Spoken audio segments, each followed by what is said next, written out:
Welcome back to Clarissa Explains Everything. This is another of the monkey problem videos, and I left it on this for a second because I just wanted to brag. That's a sketch I did of the entrance to Angkor Wat.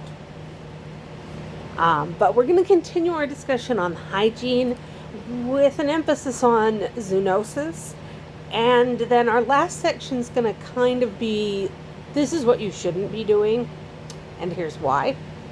So we'll look at a couple of different diseases and that sort of thing. But before that, the disclaimer, this is not my circus. These are not my monkeys. And fair use is a thing. Mostly these are taken from YouTube thumbnails and the rest are from the videos themselves. So, no matter how objectionable the material is, keep in mind that this stuff's monetized on YouTube. And again, I am not monetized. And I want to be, but I'm not at the moment. So anyways, and as a content warning, these people are absolutely vile, and the things they do to these animals is pretty awful.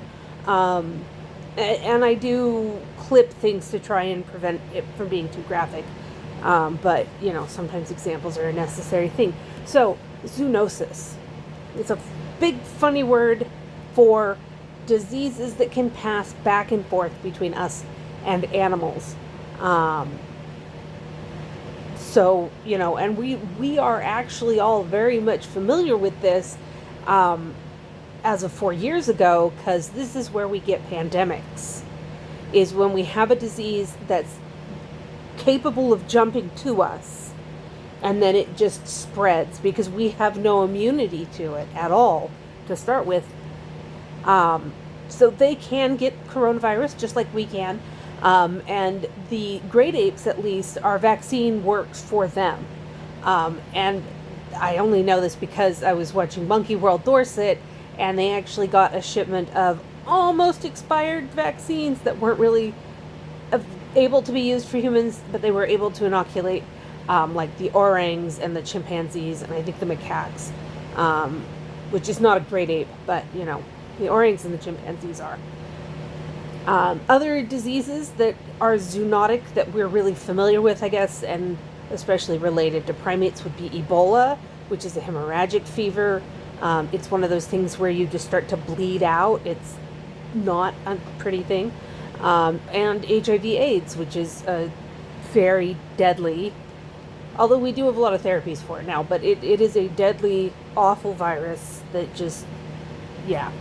So, zoonotic, I'll say zoonotic, zoonosis, that sort of thing. I'll use both terms, but basically we're just talking about diseases that can transfer between different species.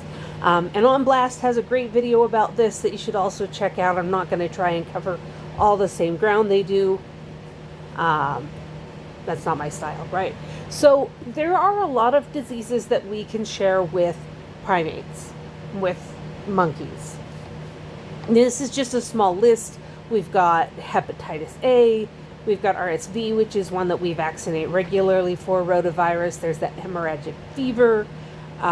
In the bacteria column, you've got pneumonia, you've got tuberculosis, all sorts of nasty stuff. And this is just a partial list. And we're going to focus on a couple of these that are the biggest problems related to interacting with monkeys. So one of them, and we're kind of going to go back and forth between the two because that's just how this is organized, is herpes B.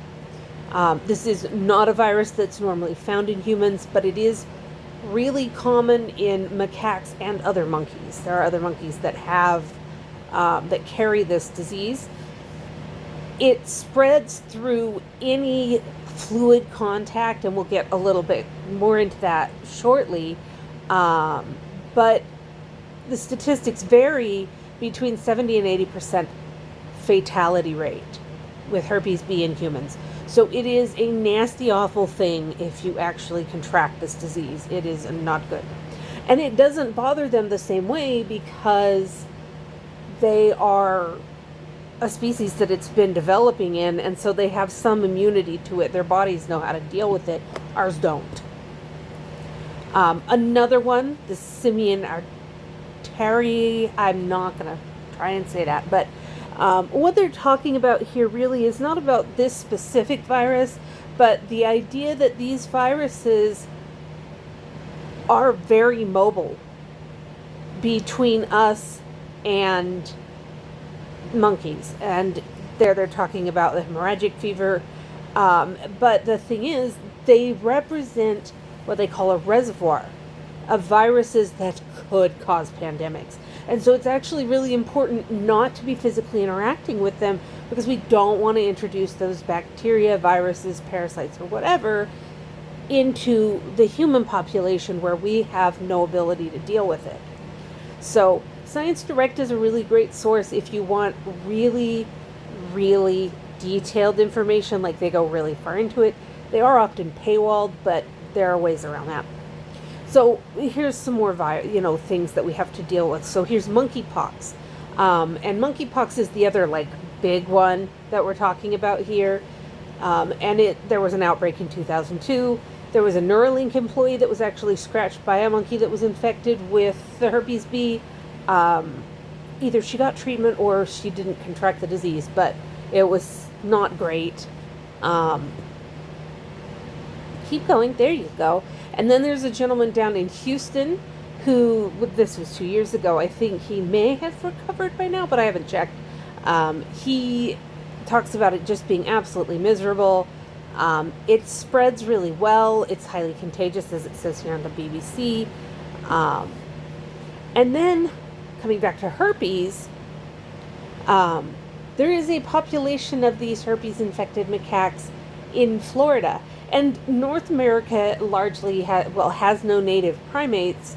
I like to think we got bears. And then the primates are further south.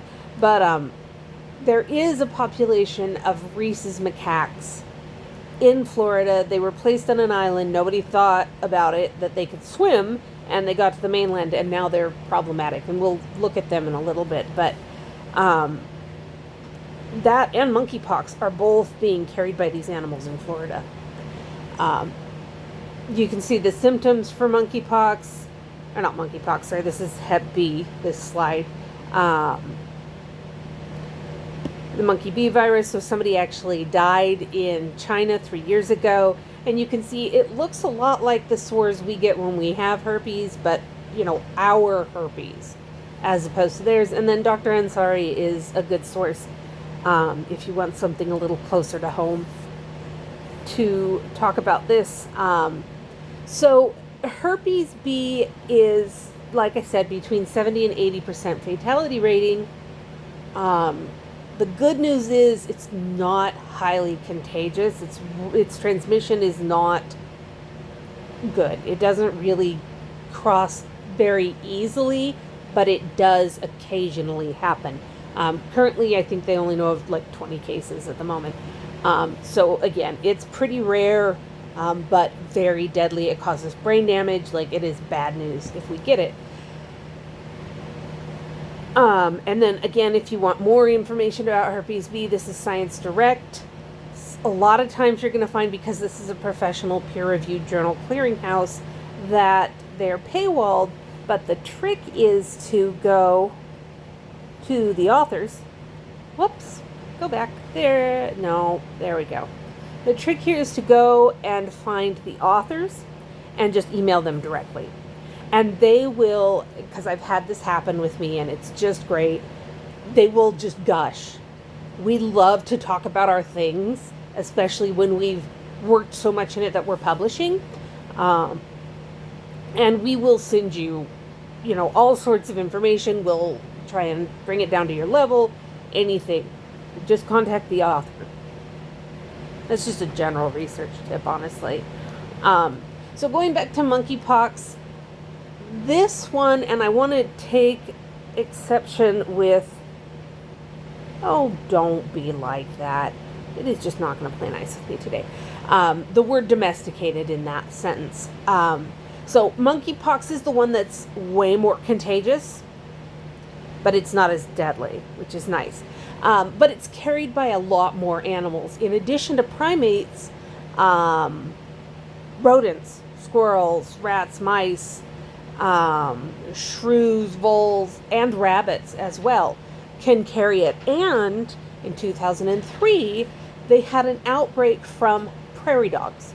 And like I said, I want to take exception at that word domesticated, because prairie dogs are not domesticated and they are not pets. They are another animal very much like primates, where they are social animals. They live in a colony. They need to be in their groups, and it is very harmful to them to take them out of their groups. And when they say that they have, oh, here's the pets being sold, it isn't that they are pets. They go to a place where the prairie dogs are potentially a nuisance, and they shove a vacuum of sorts down into the burrow and just suck all the babies out. And the ones that survive, and most of them don't, end up in the pet trade. But their environment and their habitat needs are very finicky, because where they come from is very dry and has a very specific soil composition. And I could go on about that for about 3 days. And they have a very set way of doing things. And just like with monkeys, it's very tricky to integrate new animals into the group. They will kill and eat each other if that goes poorly. Like, it is impossible, just like monkeys, to keep prairie dogs as a pet without abusing them. And I feel like it's just great karma that our first outbreak in the U.S. came from abusing prairie dogs. Like, that's great karma. Yeah, they're not good pets. So monkeypox happily has a much lower death rate, 3 to 6%, and it spreads really easily. It's very similar to chickenpox, that sort of stuff that we had back in the day, although mostly that's been gotten rid of just by virtue of the vaccine, although a lot of people with less sense than fingers refuse the vaccines. Don't be that jerk. Get the vaccines. Get your kids vaccinated, because you don't want any of this. It's no fun for anybody. But like I said, it is miserable. It is no fun to have this particular disease, but it's not typically fatal, especially not if you're getting treatment. And there are treatments for it to try and, get you past it. So there's some data, but it is really unpleasant to contract this disease. And this article, incidentally, on POZ is quite good. It's worth a read. That's why I left the link up there. Or the URL is visible, so you can find it if you want. So, like I said, this monkeypox spreads through a lot of different animals: rodents, hedgehogs, prairie dogs, squirrels, mice, rats, anteaters, monkeys. They do know that it doesn't seem like it can get to reptiles, amphibians, or birds, and probably unlikely to go to fish either.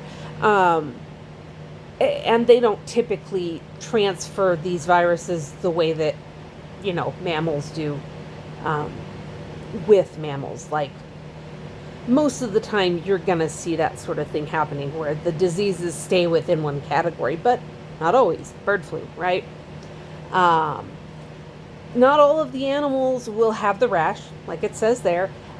A lot of them just don't have the rash, but they can still spread the virus. It just depends on how their body reacts to it. And it is in all the fluids that come out of them, as well as respiratory droplets. They can breathe it out. Ignore that for a second. The part about monkeypox in pets, because there's a different one for that to look at. So monkeypox in pets. I'm a cat, stupid, right? I just thought that was funny. So this came up in the 2022 outbreak, where they were pretty sure it had happened. And then here's where the prairie dogs brought it in again in 2022. So we did not learn. Oh no, that's 2003. My bad. It says 2 years ago, but I still don't think we've learned anything, right? But what they have decided was that this animal, the dog, in that particular situation, did test positive for the virus, but then never really developed the disease, and later tests it didn't have the disease. So they're pretty sure that, like, our pets are not going to get monkeypox, but it is possible, and it is possible for them to spread it, right? Especially if you're in Florida and you've got the macaques running around and potentially harassing your dog or whatever they do, So it's not ideal. This is another herpes situation. He was attacked by a monkey with herpes B in Hong Kong. Had to go into the hospital. It was the first time in Hong Kong they'd ever had this happen, and that was earlier this year. So, like I said, in Florida we have these herpes infected and monkeypox carrying wild macaques. And again, remember, these are rhesus macaques. And if you remember from the very first episode, we talked about 4 types of macaque, right? Rhesus, long-tail crab-eating, pigtail, and the stumpies.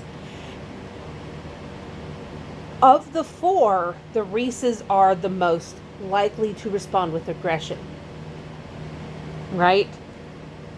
And then it kind of goes down the chain, except for stumpies, because the males can be really aggressive. Here's another one. So they are having attacks by these monkeys at parks and in neighborhoods. They're seeing these animals running around, and they're invasive. They do very well there because they don't have any natural predators. The crocodiles. The crocodiles, caimans, and gators. All the crocodilians would probably disagree with that, but it's problematic. Just more, there's another one in somebody's neighborhood. They are here, invasive, they have herpes, they have monkeypox. It's not great. All right, so that's kind of the example section, where you might encounter this.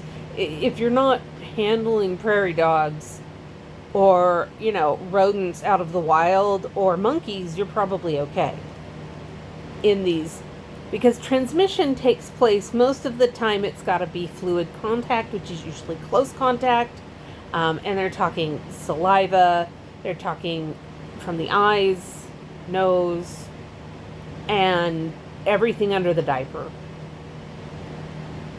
So that's urine, feces, vomit, blood, saliva, tears, any of that is going to carry the virus. And in the case of monkeypox, as well as what they breathe out, right? So just the saliva that's in respiratory droplets. So when those things come into contact with the mucous membranes on the mouth, eyes, and nose, or places where the skin is broken, then the transmission can take place. And so we've got blisters, sores, cuts, and scrapes, any place that, any way that the skin is broken. And those are also going to be shedding locations for the animals. So if the animals have sores or blisters or bleeding, that's going to carry the virus as well. It's in the blood as much as anything else.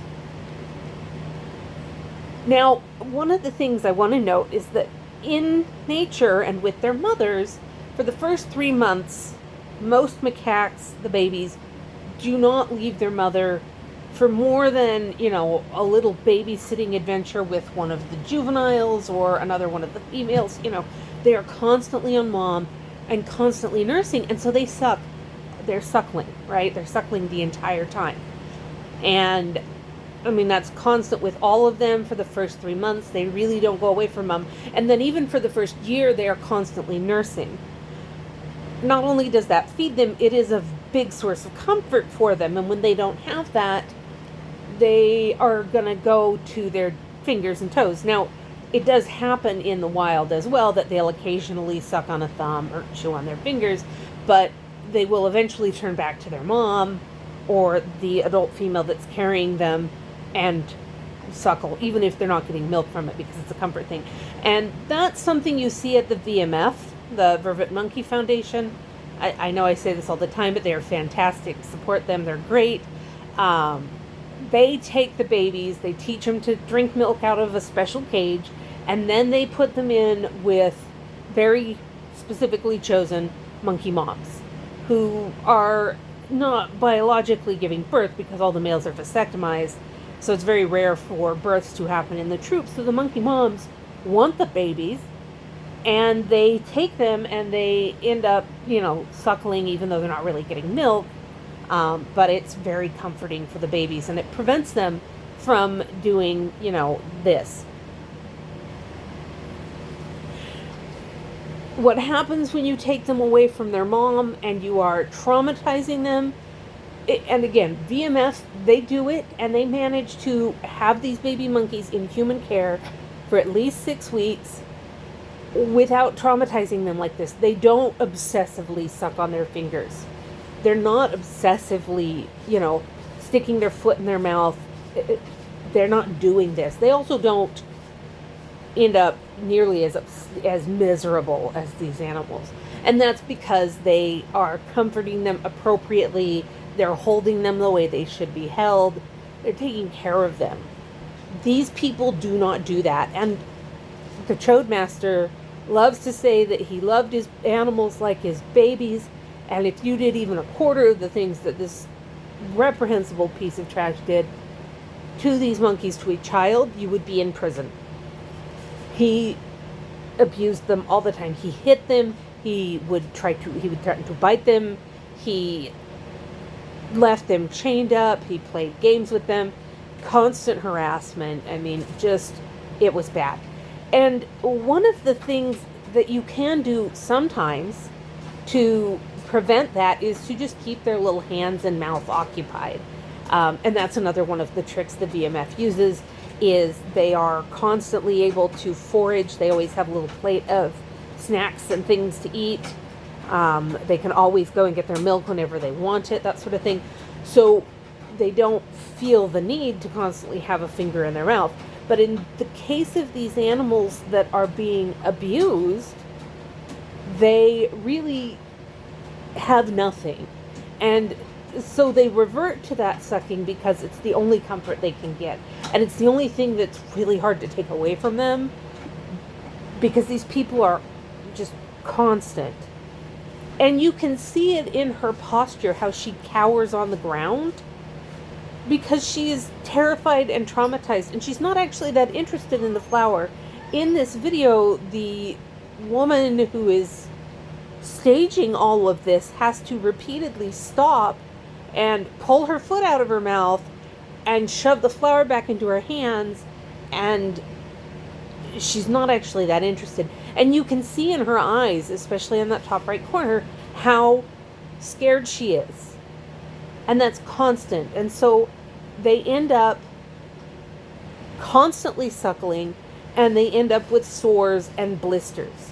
So here's a little bitty longtail who has sores and blisters all over his fingers and mouth from obsessively sucking. This little pigtail, you can see her left index finger is swollen. It is pink. It is hairless because she obsessively sucks on it. There it is. Another one where the fingers are blistered and raw, and we're just handling that barehanded. This little one sucked on the thumb knuckle because they kept pulling the thumb out of his mouth, and so then he started doing that. And now you can see it has caused blisters. And here's another blister on the thumb of a little pigtail that is terrified and abused. In some cases, they get infected, they're messy, it's not great, and again, these people, this one right here, sitting there with no gloves. This is one of Chode Master's abused animals that he got taken away from him, thank goodness. And most people who are familiar with the whole saga with this guy recognize this animal, and they know that it has no fingernail on that finger. You can see right there that the fingernail is gone. That's why that section is pale, because this animal has sucked the nail off of its finger. It's really a mess. So the vile little trolls that abuse these animals will try and kind of prevent the suckling, because the sores are a problem. And one of their favorite methods, of course, is to use tape. Just constantly, here's CM abusing another pigtail after he killed the first one and then lied about a bunch of stuff. And this individual, actually, it's not CM holding the baby, but that is one of CM's babies, should never be allowed around tape again. He should not be allowed to use tape, because he used it one time on the first two that he had. He taped their butts. He taped their buttholes so they couldn't poop. He's sick. The other method they like to use are these baby mitts. And they tie them on, they'll tape them on. They harass the babies and won't let them, take them off. This one is especially infuriating because look at how tight they are. They force the animal to keep its thumb pressed in against the rest of its hand. And if you watch these animals walking, they spread their hands out and they use that thumb for balance. And this animal can't do that because these stupid, disgusting rancid mittens are sewn onto its feet. This one was still suckling despite the fact that it was wrapped in Scotch tape. It was a little confused and it kept getting upset. Another one of their tricks is to put something nasty on the digit in question. So incidentally, this is possibly the worst channel I've ever seen. And that's including CM. Just looking at these pictures, I think you can tell why the animal is skinny. It's got hair coming off in places. Probably it ripped it off all on its own. It's sitting on a pea-soaked blade. I mean, just disgusting situation. And they've put what looks like glitter glue all over its thumb. And every time it, puts that thumb in, tastes it, starts spitting it out, wiping its hand, making that face. I mean, this poor little thing is already miserable enough. And then they've got to go play chemical warfare and torture it that way. The other game they'll play is just this constant nagging and hitting thing where they'll just sit there and pull the hand out and scold them and say, oh, you're being very naughty, and they'll say, you have to stop doing that. Like the monkey understands a word these morons are saying. They don't. And then the last one of note is where they just tie their hands so they can't get their hands around in front of them to their faces. This one he had actually managed to get a hand down and suck on the thumb, but that's also somewhat common and it's cruel. They're not supposed to walk bipedal. It's harmful for them. It's just rotten. But they're constantly trying to stop it and going to all these, lengths. And one of the other things I like to point out with all of this, just going through these 3 slides or 4 slides actually. There it is. 5. My bad. Look at their faces. Every single one of these animals is utterly miserable. They are traumatized. They are scared. They just want their mom. And instead they have these rotten, awful people torturing them. All of them just completely miserable. And you'll notice a lot of them really hunker in on themselves. They're very drawn in. They're trying to protect themselves. And that's a classic sign of abuse, right? There we go. So classic abuse. One thing they do try, and it doesn't work very well, and you'll see why, is the pacifier thing. Now, this little girl is a little bit older, so the pacifier actually fits in her mouth. But a lot of times the pacifier is so big, it forces their mouth. It doesn't even fit on some of the smaller ones, the long tails, the little bitty ones. Human pacifier doesn't fit. And then they like to hang it around their neck. And I have seen at least 2 occasions where the baby has gotten tangled up in something and has died from that noose. So this is even more irresponsible, right? Sometimes one thing that will happen is when these guys are serial animal abusers and they'll have multiple generations babies, right? Of babies, multiple generations babies. They'll have one from 1 year ago to maybe, and if they have an older female, she will often try to take care of the littlest one. She will hold them. She will try and protect them from the abuser. You'll see the littler one just clinging to him while the big one runs. But especially when they're in dresses, it's not like the baby can suckle, and there's no milk there anyways, and they're wearing stupid clothing. It's just, it could be a little bit better if they were actually letting them behave like monkeys, but they don't.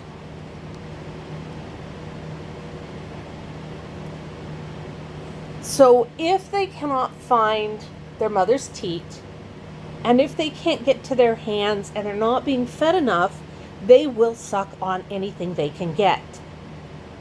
If that's another animal's genitals, or their own genitals, for the boys, they will. And if you watch the temples, you'll see a lot of the abandoned ones will do this to themselves, even as adults. And you'll see a lot of the abandoned animals, just in general, are still limb sucking or doing floating limb stuff or self-soothing. These people are, like I said, this is the worst channel. These people are the worst. They sat there and laughed at this for 4 minutes while this was going on.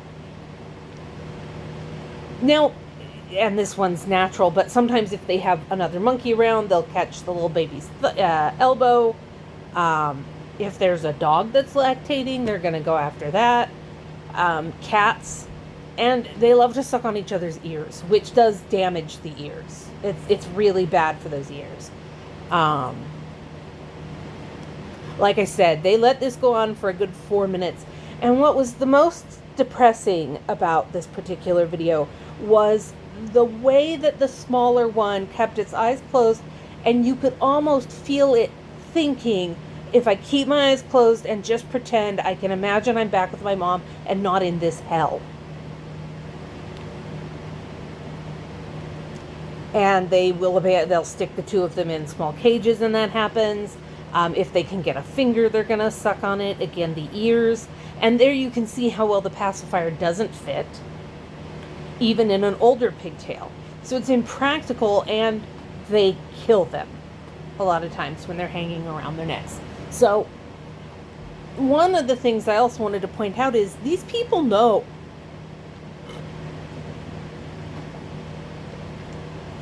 They know that these animals carry herpes. And apparently they just think it's not going to happen to them. I don't know. But when you are washing them in the same sink you do your dishes in, and putting them in there with poop on their butts, or holding them and interacting with them while you're cooking, you're exponentially increasing your chances of contracting one of these diseases.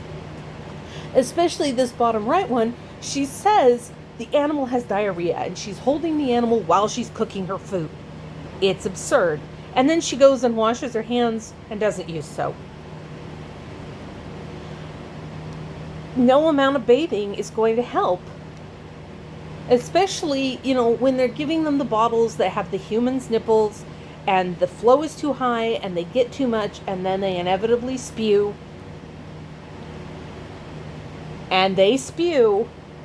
This one, I laughed so hard when that one puked on her, because she was sitting there throwing it up into the air, and it just got sick from that, and she thoroughly deserved to be vomited on. And the bottom one, that's some Exorcist level projectile vomiting going on there. Everywhere. And constantly playing with their junk is another excellent way to get exposed to this virus. Any of the viruses, any of the pathogens they could carry. And they will pee. They will poop. This was this little one's finest moment. He took crap on a piece of crap. And they act like they can train these tiny infants. Oh, you got poop here. What the hell did you expect? You brought a monkey into your house and stuck it on a blanket. They poop. It's a thing they do. This one's I think in the U.S., pooped in the bath and then flung it everywhere. And then climbed out onto the human's head. Great exposure, right? And even if feces and vomit and urine are not part of the equation, they have rashes. And a lot of these animals, when they're sufficiently traumatized, will claw at their own faces and will make themselves bleed. And when you're talking about the ones at the temple, they routinely get hit by motorcycles and cars and tuk-tuks and any conveyance on the road. They're likely to get hit. And you'll see a lot of them that only have one eye because of this. And they're just sitting there helping, I make finger quotes when I say that, this animal that almost certainly is injured because of them. But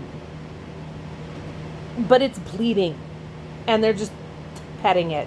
This one, little tiny infant covered in a rash. They get injured because they fight with each other. And you're exposing yourself to any diseases they have. Especially when you're just interacting with them however you like. So, now we have a pop quiz. And it's a really easy one. Is it a good idea to eat or cook with or while holding a monkey? Or to have that monkey function as a helper in the kitchen and bring you things? No. The answer is no. And one of the reasons this one's in here is because there's no way that this monkey actually did what they're pretending it did. And if you watch it, it's very obvious that, little bitty cuts and the humans are the ones doing most of the stuff. If you don't see the animal on screen, it's a given that the animal's not doing it. And that's really typical of these jokers of late. But, if you've got a monkey just sitting there while you cook your food and then share a meal with you, which is especially dangerous, that's just a great way to get sick. CM deserves don't say that. Not gonna say it as much as I want to. All of this, very bad idea for a lot of reasons. Here we've got, this monkey's going to help me cook by bringing me dishes and utensils and shedding virus all over the place. If it has it. Of course, if it doesn't, it's not going to shed, but the more animals they take and abuse, the higher their chances are going to be of contracting something. Especially when they do crap like this.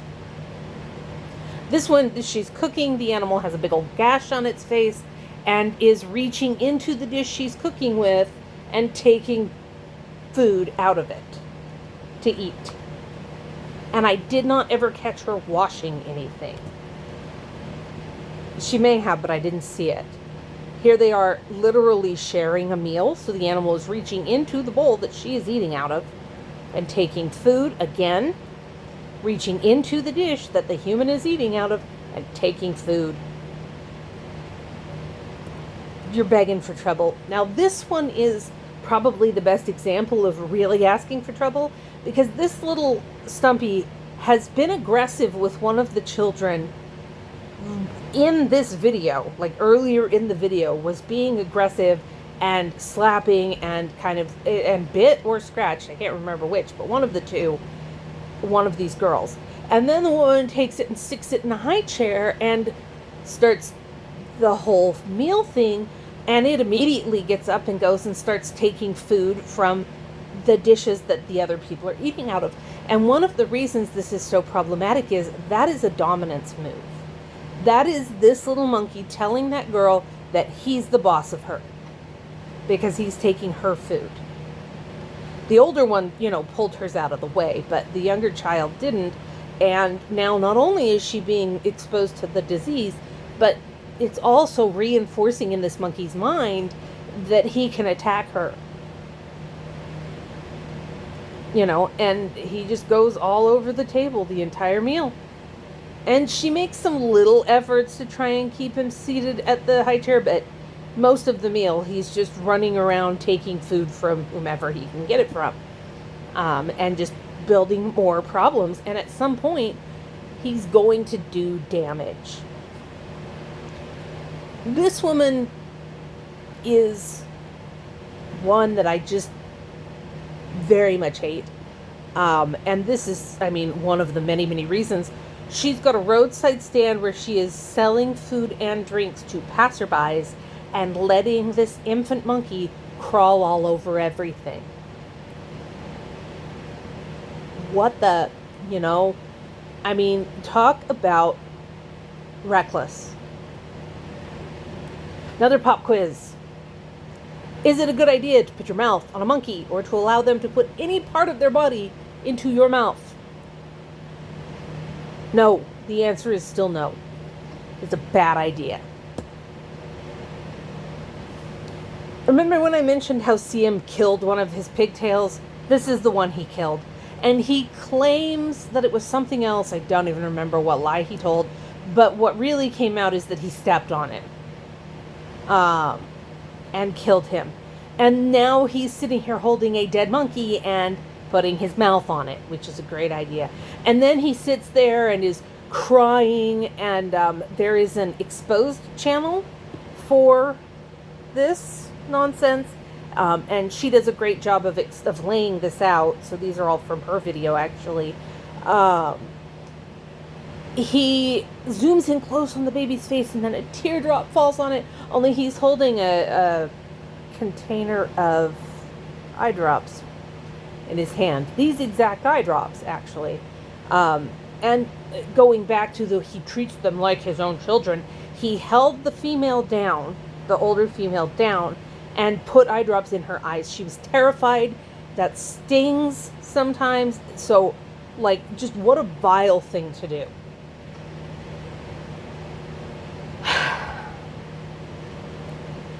Don't put your mouth on a monkey. Not gonna say, you know what I mean, right? Kissing them on the mouth, letting them stick their fingers in your mouth, letting them take food out of your mouth, which again is a dominance play. Just like the one with the two girls, the animal taking food out of your mouth is saying, I'm more dominant than you. This guy is the worst. So glad he lost his animals. And they're not dentists. And this is one of the ones at the temple. This is not even one of the animals that is kept as a pet. So it is exposed to all the monkeys. And definitely a great idea. Let him pull the food out of your mouth. Not only are you letting him stick his fingers in your mouth, but you're also letting them play dominance games with you. And it's going to result in somebody getting seriously injured. At some point, you just gotta go and shake your head, because, letting him suck on your lips, hanging out with him while you're treating an injury, or at the dentist. This is the one that's so vile. Honestly worse than CM in different ways. These are all just begging to get sick, although I don't know what's going on. That's weird. Alright, so we've looked at stupid things that these monkey abusers are doing in terms of trying to get themselves sick. And now we're going to have a little bit of fun. So I got 3 slides that are kind of fun of them just being clowns. There's been a recent sort of rash of videos in the last year or so where they have this narrative going. Oh, the baby woke up, or the baby had to go, the monkey had to go potty, and all on its own, it took its diaper off and went and got on the toilet and yada, yada, yada. I've watched dozens of these videos. They're stupid. It's always really short little cuts of very specific actions, and you can almost, like this one, the baby comes up and is chewing on the toilet. He does not have the slightest idea what that plastic thing is for. It goes in mouth. They cut, and the humans picked it up and sat it there and probably hit it or, something to make it stay there, because that is not a natural position. And that baby is crying and saying, I'm scared, I need my mommy. You can see it on the face. Sometimes they just let them fall into the toilet and they laugh and think that's funny, and it's a nasty toilet. This one, he claimed that this monkey got up and used the toilet all on his own, only that never happens. The animal spends the entire video circling the toilet lid seat there, wanting to leave and being forced to stay there. And you can see, and this is going back to that first set of slides on macaques, the body posture and the expression are the "I'm not here, you can't see me, don't look at me, don't notice me" expression. That's what he's doing here. And the reason he's doing that is because this guy is going to engage in just vile, disgusting behavior with the sprayer and this monkey's genitals. And you can see that the animal doesn't like it, and he keeps forcing this animal to endure having the water sprayed all over that at considerable force. It's very uncomfortable, and it's pretty obvious. And it's also obvious that this animal never went to the bathroom in the toilet. This one was especially stupid. So they do the usual cut, where it's just little tiny sections of, taking a shirt off, taking the diaper off, walking across the room. And then they zoom in. And you'll notice in this picture, incidentally, that the genitals are blurred. And then they zoom in right on the tip of his little wiener, and some liquid comes down. Now, if you're paying attention, you'll go, "But Clarissa, I thought urine was yellow." Apparently not this monkey. Pee's clear liquid. And only when you zoom right in on his dingling. I mean, it's absurd. It is totally absurd. And then they zoom back out a little bit and re-blur the junk and drop what looks like a milk dud into the water from behind the animal. I guarantee the animal did not actually poop. It's not what's happening. And they're not doing this on their own either. They like to say, the animal's so smart, we've trained him. And then gullible people in the comments will start talking about, "Oh my gosh, your monkey is so smart, you're so kind, you love him so much." None of it is true. They are playing games and fooling you and abusing these animals. It is not good. And then, of course, afterwards, he has to assume the position so that he can get his backside scrubbed raw. We're far enough in, I don't think it's a problem. But it's not success. These animals are not learning to do it. All they're learning is that they have to stay in a certain position for an amount of time, or maybe to walk across the room, but they are scared and they are not using the toilet. We're going to come back to this guy. But basically the entire, look, he's pooping in the toilet was completely blurred. You couldn't see anything. 100% this animal did not use the toilet. And this one, going to the toilet by herself, she's not. And she crawls up on the back of it and huddles there, trying to stay away from the woman who grabs her and tries to pull her down. She's scared and hangs on, and then spins the rest of the video up on the back of the toilet. And one of the things that's very interesting, though, about this particular video is you never see her sucking on her hands. And that's because her cheek pouches are full. She has like some sort of seed, and she's nibbling and snacking and chewing on that. And that's preventing her from wanting to suckle on her fingers. So it's one of those occasions where actually that's probably the best way to do it. But then, of course, after about 15 minutes of teasing her and just filming her cowering on the toilet. They, of course, have to give her the expected scrub down because she didn't use the toilet. And then this woman lets her little brat come over and splash toilet water in the monkey's face and throw things at it. Great parenting there. But coming back to this older monkey, this was the most absurd part, is after they pretended it went to the bathroom, you saw a clip of it grabbing a piece of toilet paper and then sort of rubbing at its backside. Well, if you zoom in, you'll notice the human's hand on its arm, making it do this. So again, this is 100% clown behavior. These animals are not learning to use the toilet. They're not going to the bathroom in the toilet. And they're not going, oh, I just peed in my diaper, I'm going to go ask mom to change it. Because they don't like it when they have their diaper changed, because these people hurt them routinely. All right, so there's one more slide. And to preface it, I was looking for monkey videos and I was scrolling down and I saw just the top part of an image. And I thought, oh my God, what have they done to that old Stumpy? And then I scrolled up. And I just thought that was a great place to leave it, because apparently Lindsey Graham is an old Stumpy. And I don't know what to do with that. So, that being said, have a nice night.